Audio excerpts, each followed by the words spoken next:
Muy buenas con todos, esperando en primer lugar que se encuentren muy bien.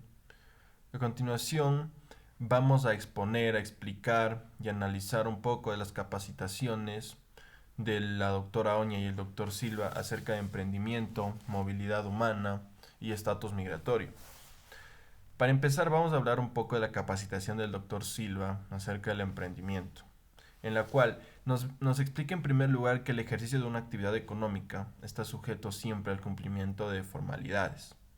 Cuando uno emprende, generalmente lo puede hacer como persona natural o como sociedad, pero cuando uno empieza a emprender, lo hace siempre, generalmente como persona natural, sin formalizar el negocio. Pero se necesita formalizar esto. Y el primer paso para formalizar es obtener el registro único de contribuyentes, mejor conocido como RUC, ante ¿dónde? Ante el Servicio de Rentas Internas del SRI, ya sea de forma virtual o acudiendo a las oficinas del ente antes mencionado. El SRI asigna obligaciones formales periódicas, dependiendo si se trata de una persona natural o de una sociedad. Frente a esto también surge la figura del RIMPE, en la cual es importante conocer la clasificación del RIMPE para entender esto, que se lo divide en negocios naturales y en el RIMPE emprendedores.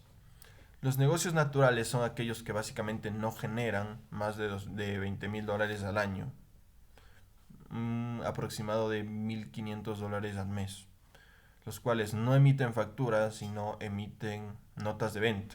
La diferencia entre una factura y una nota de venta es que la nota de venta no desglosa IVA, a diferencia de la factura que sí desglosa IVA. Actualmente tenemos un IVA del 15%. Estos negocios pagan un valor fijo anual por impuesto a la renta cada marzo. Si no me equivoco, se lo paga cada marzo y es un valor fijo de $60 aproximadamente. Y después tenemos al RIMPE Emprendedores, los cuales tienen ingresos de hasta $300,000 anuales. Aquí sí se emiten facturas. En este régimen se mantienen hasta por 3 años o hasta superar el límite de ingresos. Cualquiera de las dos situaciones antes mencionadas que ocurra primero provoca que se pase al régimen tributario general. Otro tema importante que se abordó son las excepciones del RIMPE. ¿Qué actividades están excluidas de este régimen? Son varias, pero un poco para resumirlo, están actividades como de desarrollo, actividades de construcción de inmuebles, en nuestro caso como abogados, la prestación de servicios profesionales, transporte, actividades agropecuarias, comercializadoras de combustibles, relación de dependencia, lógicamente están sujetos a otro régimen, seguros, minas, laboratorios, industrias farmacéuticas y financieras.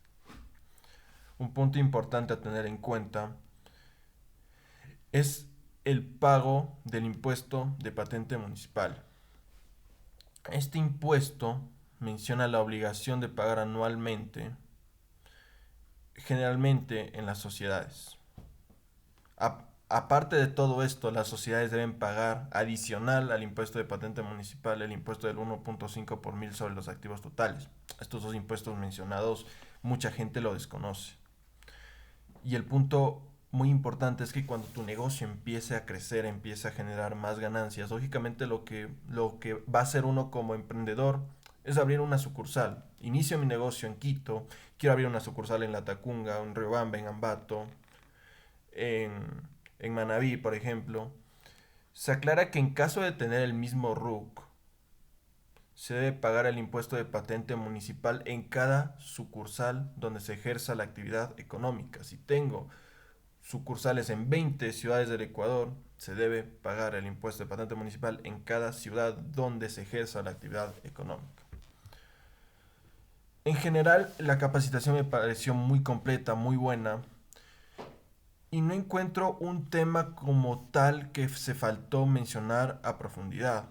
Como una mera observación que quizás fue por tema de tiempo, es que se debería un poquito explicar mejor la gestión y declaración del IVA, explicar cómo funciona el impuesto del valor agregado para los emprendedores RIMPE y en el régimen general, y las obligaciones laborales y de seguridad social, y quizás los permisos de funcionamiento adicionales, pero en general la charla me pareció muy buena y muy completa. Continuando un poco con el análisis, la doctora Oña explicó acerca de movilidad humana y estatus migratorio. Me pareció muy interesante el ejercicio que hizo al inicio de preguntar a las personas en la reunión de qué parte del Ecuador son, si son foráneos, si vienen de otras ciudades. Personalmente, en mi caso, yo vengo de la ciudad de Ambato y nunca tuve un problema como tal de adaptación a la ciudad de Quito o cualquier otros problemas que generalmente sí sufren muchos migrantes cuando vienen a nuestro país o simplemente cuando se cambian de una ciudad a otra, generalmente temas culturales, ¿no? Me pareció un ejercicio muy divertido por generar empatía un poco entre todos, ¿no? Entendiendo primero que la movilidad es el desplazamiento interno o de un país a otro, ya sea por tema económico, por tema cultural o por tema de refugio. Las personas se movilizan por su derecho universal a decidir dónde permanecer. Es un preámbulo para abordar un poco más a profundidad este tema. La migración interna, como digo, establece que mudarse de una provincia a otra provincia también es migrar y que el derecho vulnerado ejercido es la libre circulación. También aquí el proceso humano, que es identificar el cambio, que el cambio puede generar miedos, dificultades de transporte, inseguridad y sobre todo la ruptura de la red familiar. Esto sirve para que cada persona entienda que el extranjero vive lo mismo, pero con barreras legales adicionales. Un poco hablando sobre nuestro marco jurídico ecuatoriano, la Ley Orgánica de Movilidad Humana. Ecuador tiene una de las constituciones más garantistas del mundo. Y esta frase es muy importante y hay que entenderlo bien. Nadie es ilegal, pero sí está en una situación irregular. No son ilegales. Los migrantes no son ilegales, sino irregulares. Y las categorías migratorias, perdón, son varias. Primero la transeúnte, la del visitante, el residente temporal y el residente permanente. El visitante, el que viene generalmente por turismo o comercio, puede quedarse 90 días en nuestro país, renovables por otros 90 días adicionales, en total 180 días. El residente temporal y el residente permanente. Pero es, pero es importante tener en cuenta que la visa es muy importante.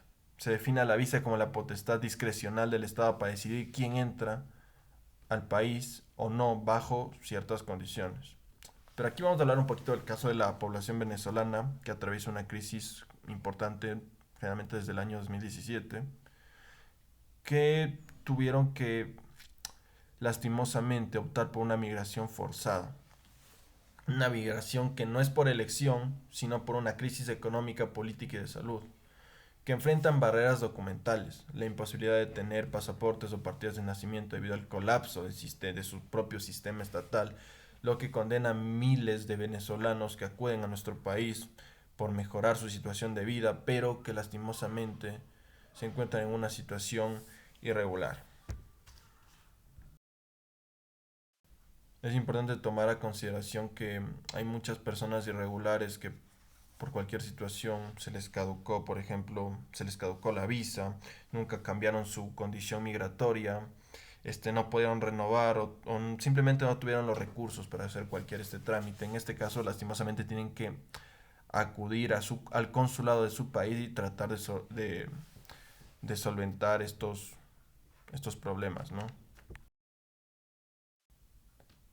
De igual manera, como mencioné en la charla del doctor Silva, me pareció una charla muy completa, la verdad, y que por cuestión de tiempo, quizás no se trató un poco el tema de la protección internacional y el refugio, porque, por ejemplo, el refugiado huye porque su vida peligra, quizás por persecución política en su país. Y es fundamental, creo yo, explicar el procedimiento ante la entidad competente.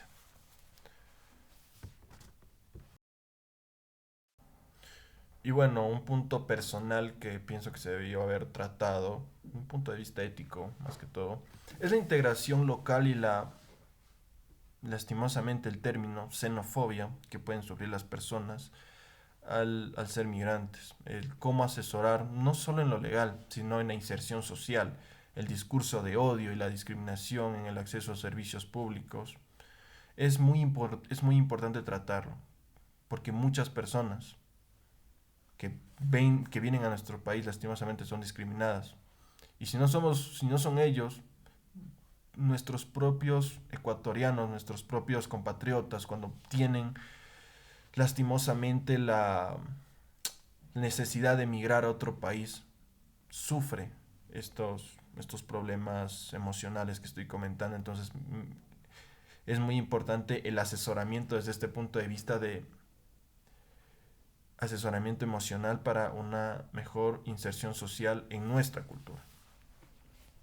Esto es básicamente lo que se trataron estas dos conferencias a breves rasgos porque abarcaron muchísimos temas más, pero me parece importante recalcar y tomar a consideración los puntos que mencioné en esta charla. Muchas gracias.